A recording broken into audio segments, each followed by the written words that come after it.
মালিক আজকের তওবাকে উম্মতের তওবা হিসাবে গণ্য করেন। আপনি আমাদের উপরে বড় নারাজ হয়ে গেছেন।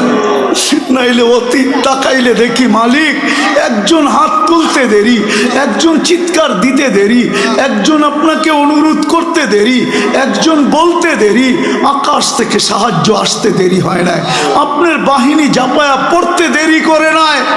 আজকে তো বৎসরের পর বৎসর পার হয়ে যাইতেছে, চোখের পানি শুকায় যাইতেছে। ও মালিক, কোন বিজয়ের চিহ্ন দেখি না। গত রোজাও তো ফিলিস্তিনওয়ালাদের ইফতার হইতো লাশ দিয়া, সেহরি হইতো লাশ দিয়া। আল্লাহ, এই রোজাও কি এরকমই হবে? জানি না মালিক। এত নারাজ হয়ে গেলেন কেন মালিক? এত নারাজ হয়ে গেলেন কেন? বেশক আমরা শাস্তির যোগ্য, অস্বীকার করি না, কিন্তু আপনি শাস্তি দেন না। আপনার হাবিবের দুশ্মন, আপনার দুশ্মন, আমাদের দুশ্মন, ইসলামের দুশ্মন, কোরআনের দুশ্মন, হাদিসের দুশ্মন, সমস্ত কিছুর দুশ্মন, এদের মাধ্যমে আমাদেরকে পিটা খাওয়ান কেন মালিক? কেন মার খাওয়ান? কেন ওদের হাতে আমাদেরকে বেইজ্জত করেন? কেন আমাদের মা বোনদেরকে বেইজ্জত করান?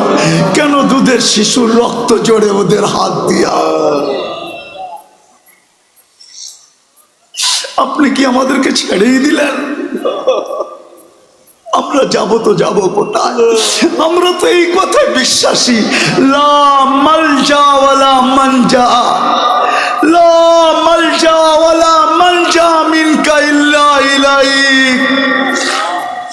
ডাইনে দেখি তো আপনাকে দেখি, বামে দেখি তো আপনাকে দেখি, সামনে দেখি তো আপনাকে দেখি, পিছে দেখি তো আপনাকে দেখি, উপরে দেখি তো আপনাকে দেখি, নিচে দেখি তো আপনাকে দেখি, নিচের দিকে তাকাই তো আপনাকে দেখি, ভিতরে তাকাই তো আপনাকে দেখি, বাহিরে তাকাই তো আপনাকে দেখি।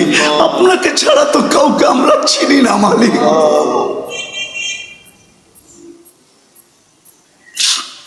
আজকে এই আলেমদের হাত খালি ফেরত দিয়েন না। আমারটা দিয়া দেন, কোনো আপত্তি নাই, কিন্তু আমার ডাইনে বামের আলেমদের হাত খালি ফেরত দিয়েন না। ইমাম খতিবদের হাত খালি হাতে ফেরত দিয়েন না। তোলাবাদের হাত খালি ফেরত দিয়েন না। তোলাবারা বসে আছে সামনে মালিক, যাদের পায়ের নিচে ফেরেশতারা পলের গালিচা বিছায়। আল্লাহ, ওদের হাত খালি ফেরত দিয়েন না। অন্তরালে মা বোনরা হাত উঠায় বসে আছে, এদের হাত খালি ফেরত দিয়েন না মালিক।